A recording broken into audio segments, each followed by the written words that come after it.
Go. Hello, Monique and Danny.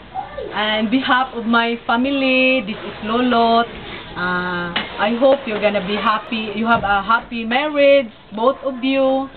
And I congratulate both of you, husband and wife. You know, Monique, whatever problems you come in your marriage, you have to accept it. But don't forget to always pray to God. God is there to answer your prayer. That's all. Congratulations and happy marriage. Yeah.